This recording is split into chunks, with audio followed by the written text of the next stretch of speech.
क्या ईवीएम में गड़बड़ी करके बीजेपी सरकार बना रही है?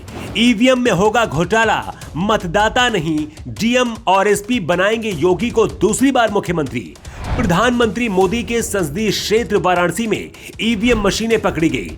इसके बाद से यूपी की सियासत में भूचाल आ गया है। अखिलेश यादव का कहना है कि वाराणसी में 3 ट्रक ईवीएम लेकर जा रहे थे, 1 ट्रक पकड़ा गया और 2 ट्रक भागने में कामयाब रहे।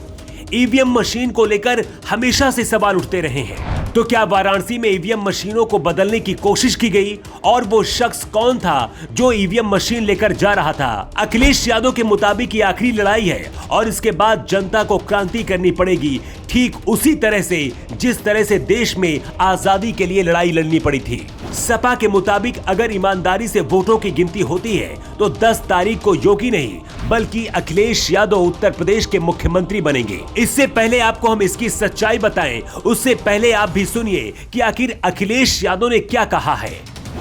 और जो आज देखने को मिला है बनारस में कि जहां ईवीएम ले जाई जा रही थी, 1 ट्रक पकड़ा गया, 2 ट्रक लेकर के भाग गए। अगर सरकार चोरी नहीं कर रही थी, ये वोट की चोरी जो नहीं कर रही थी, तो कम से कम बताए कि 1 गाड़ी रोक ली, पकड़ी गई, लाइव है, अभी भी हम लाइव देख सकते हैं।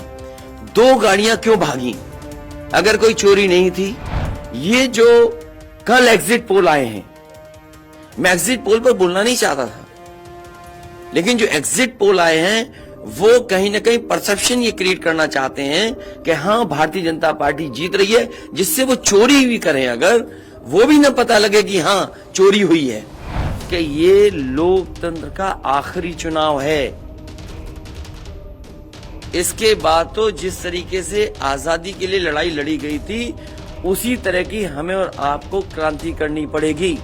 आज जो बैलेट पेपर पकड़े गए हैं सोनभद्र में, जो बैलेट पेपर पकड़े गए हैं आपके बरेली में, जिस तरह ईवीएम्स को ले आया जाता है, ये सवाल बड़ा है। अधिकारी वही भाषा बोलेंगे जो उनको बोलने के लिए सरकार कहेगी।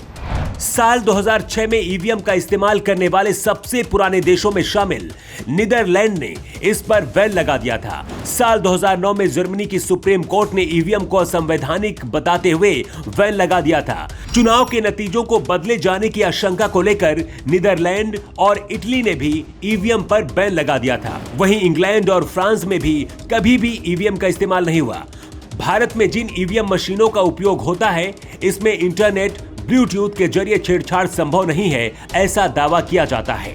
लेकिन इसके बाद भी सवाल खड़े होते रहते हैं। बीजेपी चुनाव जीतती है तो विपक्षी पार्टियां चिल्लाने लगती हैं कि ईवीएम मशीन से बीजेपी चुनाव जीत गई, लेकिन जहां बीजेपी सरकार नहीं बना पाती है वहां ईवीएम मशीन सही हो जाती है, जैसे कि छत्तीसगढ़, राजस्थान, पश्चिम बंगाल। यहाँ पर बीजेपी को हार का सामना करना पड़ा, जिसके बाद यहाँ पर किसी ने भी ईवीएम पर छेड़खानी का आरोप नहीं लगाया था।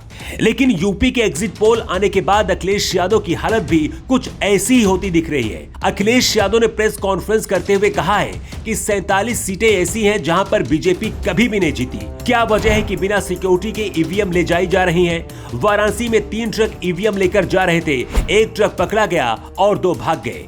अखिलेश यादव ने अपने सभी कार्यकर्ताओं से अपील की है कि मतगणना केंद्रों से तब तक न हटें जब तक गिनती पूरी न हो जाए। लेकिन क्या सच में बनारस में ईवीएम मशीनों के साथ छेड़खानी हुई? इसे लेकर बनारस के डीएम ने कहा है कि ईवीएम का चुनाव से कोई लेना देना नहीं है। डीएम के मुताबिक ट्रेनिंग में इन ईवीएम मशीन का इस्तेमाल होना था, इसलिए कर्मचारी इन्हें लेकर जा रहे थे।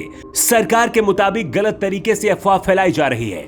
वैसे आपको क्या लगता है, क्या सच में ईवीएम मशीनों के साथ छेड़छाड़ की जा रही है और अखिलेश यादव ने जो दावा किया है वो कितना सच है?